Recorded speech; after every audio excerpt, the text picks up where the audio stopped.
All right, welcome back to another tutorial in Maya.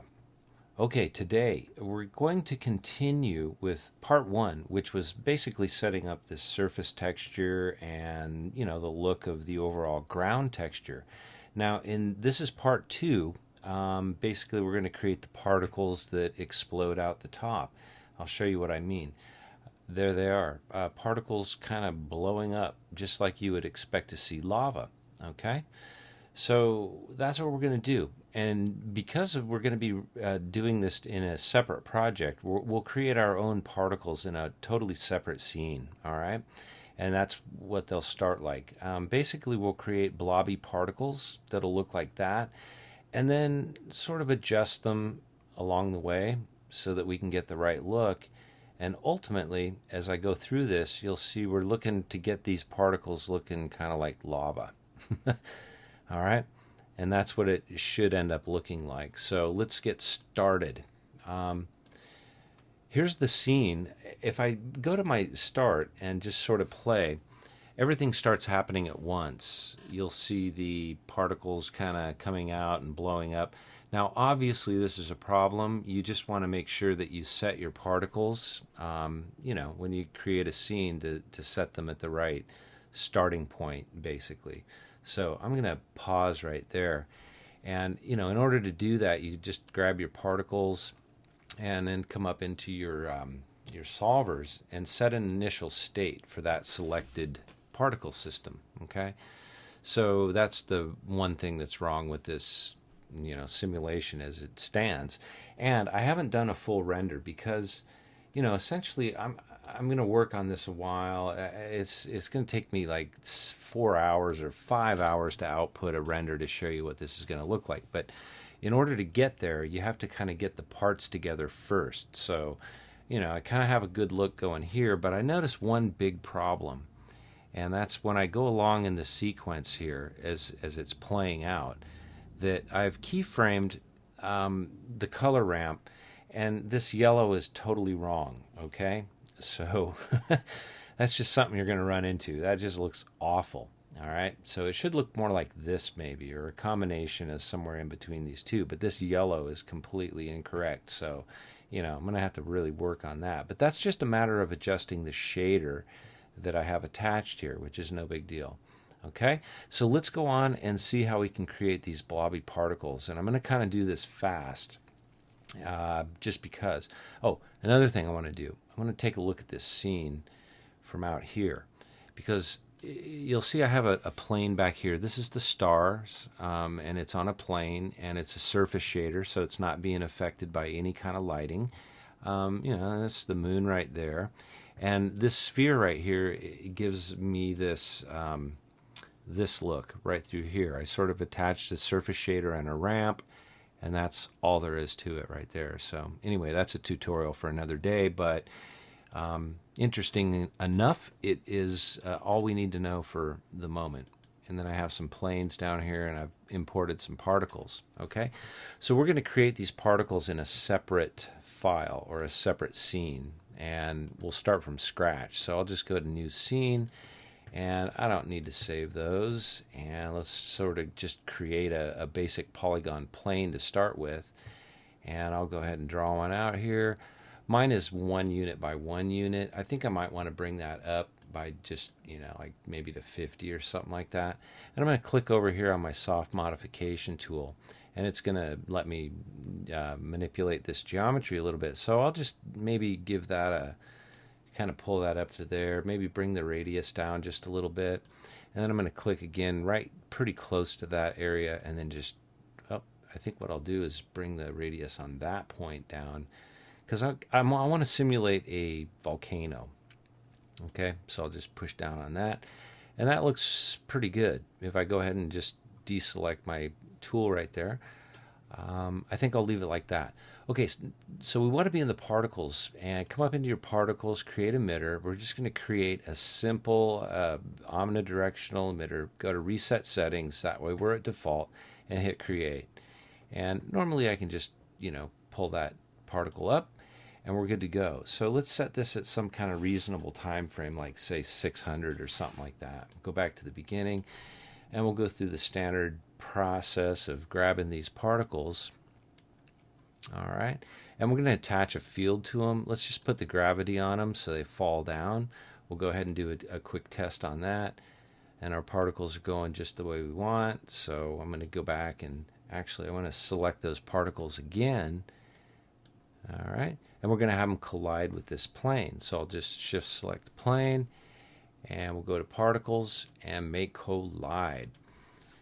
All right, so we're almost there in creating this particle effect. They should be dropping down, but we don't want points essentially. So really what we want to do is select those particles. Let's just get our particles right there. And I'm going to go over to the shape and come down into the points. Right now it's at points. We don't want it to be that. We want the particle shape to be set at blobby surface. So we'll just switch that up really quick. Okay, well, I get kind of a weird look. It just looks like, balls. So I'm going to come over here and we'll do a quick render. And I think I'll set my render settings up a little bit just because I can. There they are. I'll go to 720 right here. And I think I'll bring it up to quality, production quality. So we'll just switch that up real quick. There we go, and I'll get rid of that. So now we just kind of have a nice default start. And there they are. You can see where they don't look like a blobby surface yet. And what is a blobby surface? Well, if we go back to the particle shape and add some attributes for this right here by clicking on there, we got radius and threshold now to work with. And blobby particles are all controlled by your radius and your threshold, basically. So I'm going to go ahead and bring this threshold up just a little bit. We'll bring it to like 1.9 or 2, whatever, and do a quick render. And we'll see right away what that threshold does. Well, now it sort of contracted all those particles into that blobby surface, and we have something that looks like that. And that might be a little extreme, so we'll make a quick adjustment on that and just bring the threshold back down a little bit. And it's always going to be a delicate dance of your threshold setting versus your radius, okay? So there's, the threshold down a little bit. I could go down a little bit more. Let's go down to like somewhere in there, and then I'll just do a quick render of the particles there. And there you go. So you can see how that threshold really has an effect on, sort of the proximity of where these blobs, kind of come together.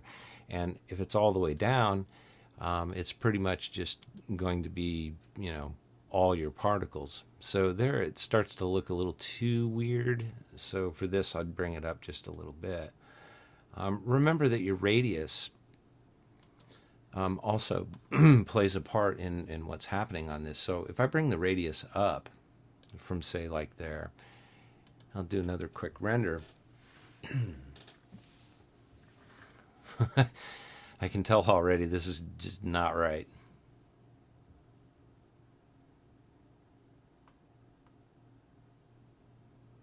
Okay, so that won't work at all. So let's bring this radius down a little bit more.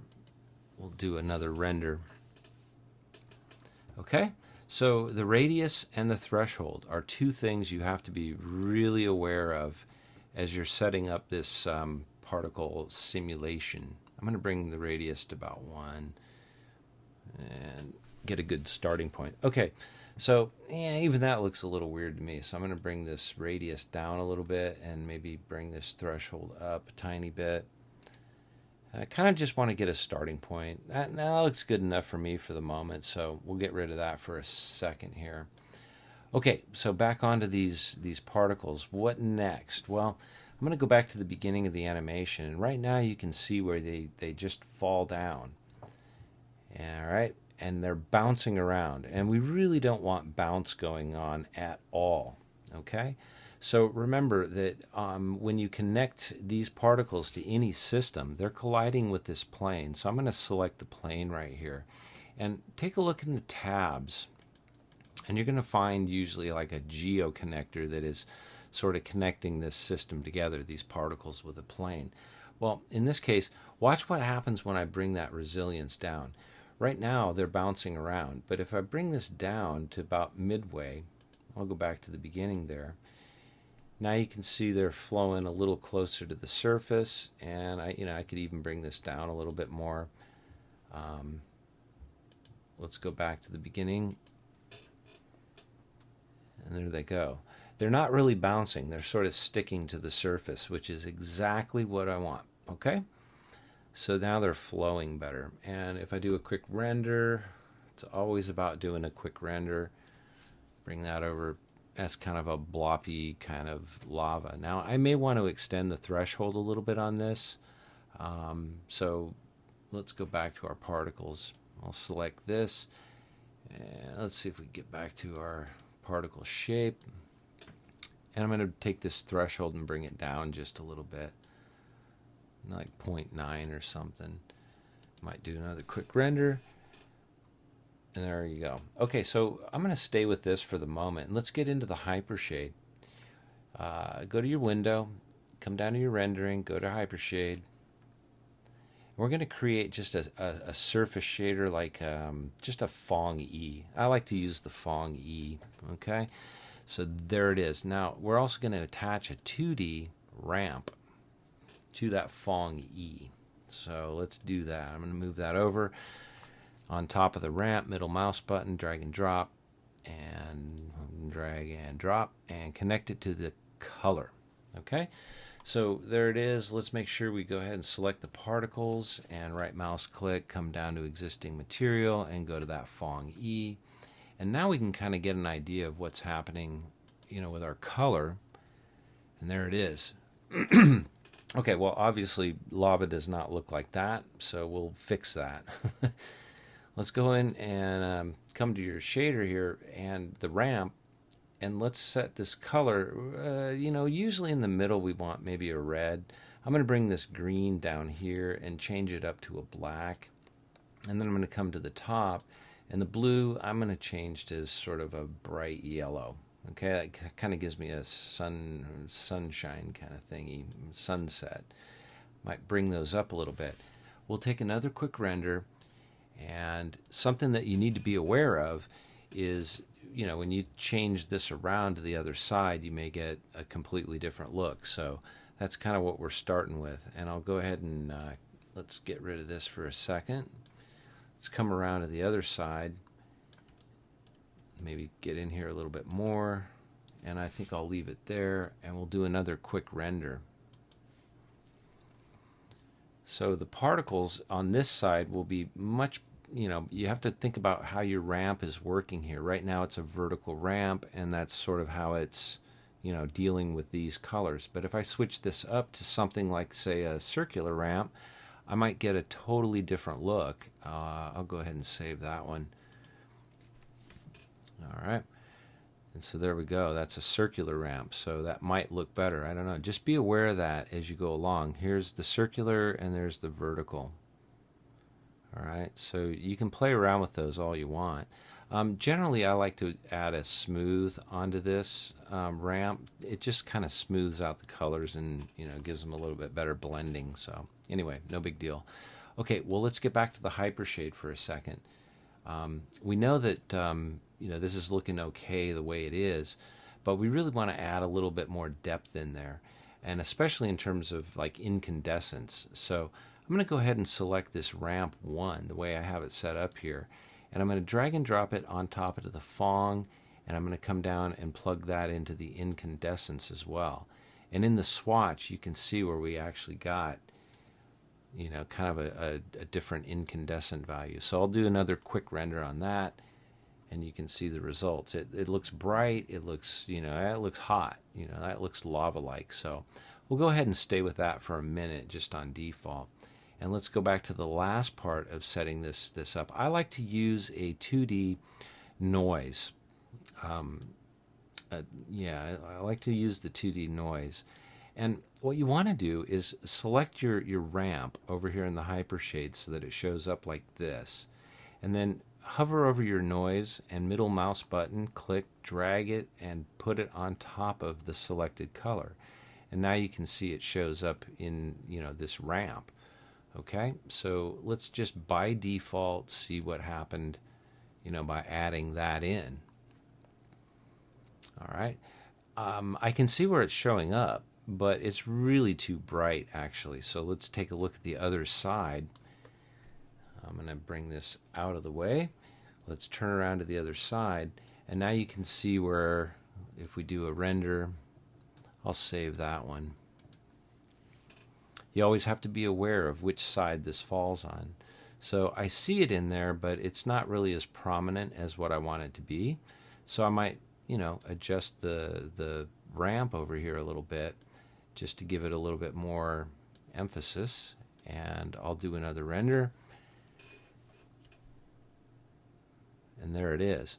Okay, well, it's really super bright, and we don't want that. So how can we fix that? The easiest way, let's see here. The easiest way would probably be to select our noise and bring that down, that amplitude. And let's just see what that does. I'm going to bring the amplitude down, and we'll go ahead and take a look at what happens there. Yeah, it starts adding in a much more believable, look for that. And I think what I'll do in this case is select the ramp, and I'm going to switch that back to a vertical ramp, like a V ramp. And we'll take another render and kind of see what that looks like. And also, we'll get a little closer in here. All right. So now we have it looking a little bit more like dry, cold lava on top of hot, which is cool. It sort of has a good look the way it is there. Obviously it's just particles, and part of this effect relies on, fooling the eye a little bit. So yeah, I mean, it's looking pretty good for the moment. But let's actually bring this level down a little bit. Yeah, let's bring our noise level down. Come back over here, see if we can select that noise from the Hypershade, and I'm going to bring the amplitude down just a little bit more. All right, and we should be good to go. Another quick render. All right, that's looking good enough for me for this, and I think we'll stay with that.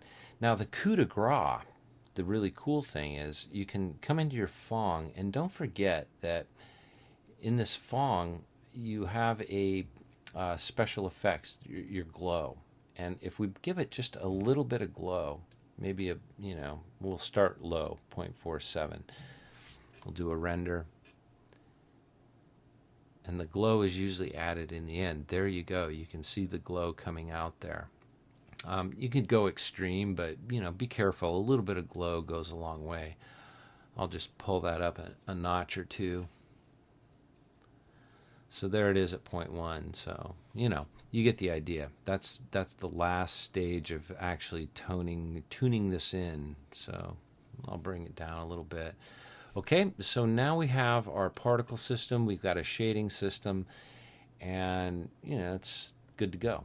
So I'm going to come over here, and let's take a look at what we need to do to this to get it ready.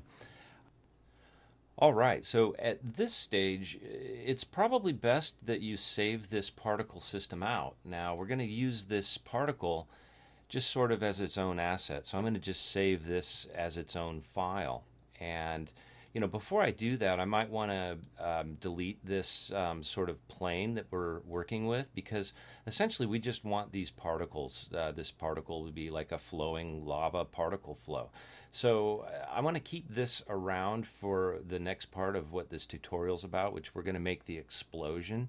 But for your purposes at this point, you might want to delete this plane and then just save this as call it just particle flow or whatever.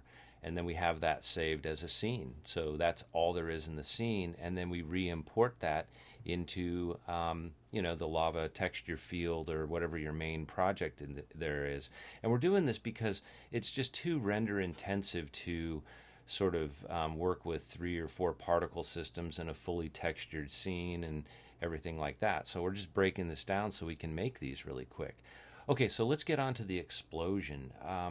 I'm going to go back to the beginning here. Let's play this out a little bit. Okay, so there's our flow.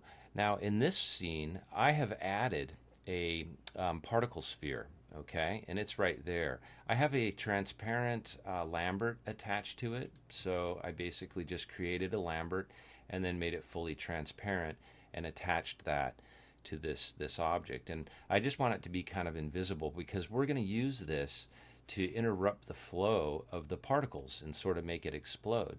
So right now everything is going downward, which we don't really want. We want to switch this particle system up so that it goes straight up. So to do that, we just go to the gravity field and switch the direction from a -1 to a +1. Okay, so I'm going to go back to the beginning of the animation, and as you can see right there, the particles sort of come up and they hit that interrupting object, that sphere right there, and they go straight up. Now you can see the advantage of this. This is sort of a particle system that you can make bubbles or anything you want out of it. But right now we're doing lava, so let's just look at this. This looks okay up to a certain point. So if I go ahead and hit that, they go ahead and fly out. And now we want them to drop down. So it's simply a matter of just switching this back to a -1. Okay? And you can see where that goes like that. Okay, so essentially we're going to keyframe that little segment right there. But I'm going to grab the particles and sort of give them a little bit more. I'm going to grab that emitter. I'll go here to the emitter. And I think I'll set it at like 600 as a starting point. I'll go back to the beginning of this animation. I'm going to set this up to 600. Okay, and we'll go back to the beginning and we'll do a play. Oops, we switched our gravity. So let's go back to the gravity field. Let's go back to 1 because we want them to be flowing upward. So there they go. And that produces a pretty good sized mass. So what I'll do is I'm going to go ahead and keyframe this direction right here by just clicking over here. I'm going to go ahead and set key at +1. And I'm going to play through to, like, say frame 40 or something like that. And I'm going to go ahead and set another keyframe so that it's at +1 from 0 to 39. And then at frame 40, I'm going to go ahead and switch this up to a -1. All right, -1 right there, and I'm going to go ahead and set a key. So now they'll flow downward like that. Okay, so now we just had a nice explosion. And I think what I'll do is keyframe these particles a little bit too. Let's go into the emitter, and right now it's emitting 600 at the start. So I'll just go ahead and right-click on there and set a key, and then after it gets to, say, frame 40.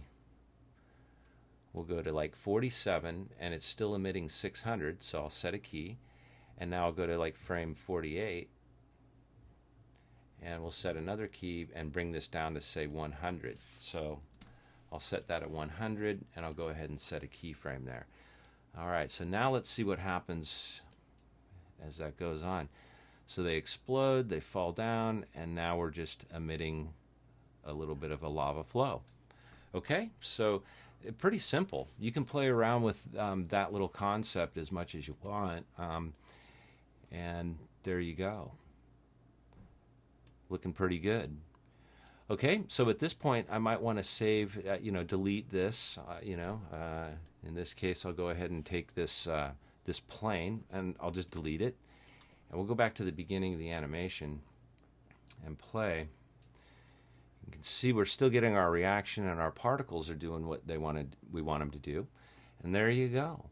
So now it's simply a matter of just saving this out as the lava explosion or whatnot, and bringing it back into another project. Just re-import this into the main project of your lava field, and that's about it. Let's see what this looks like just as a render. We'll get up on these particles a little bit. And there you go. Do a quick render. Okay, so there's some gooey, dripping lava. All right. Let's see here. Let's go back to the beginning here, and I'm going to sort of go back to the very start. So now when you open up this project, you can just import those, and remember that you have to select your particles and select your colliding objects. So select the particles and select the objects you want them to collide with. Go to your particles and make collide, and that'll reconnect those into the scene to collide with your other geometry. Okay, so I hope you get it. It's pretty simple basically, but in the end you can sort of fine tune this and make a pretty good lava simulation or whatever you want. So, okay, well, that's about it for the moment. I think I'll call up Camtasia here, and there it is, and I'll prep this tutorial out for posting today. So, hey, thanks for watching, and as always, be a good person, read a book, all right, and have a great weekend. Play with your lava. All right, thanks for watching.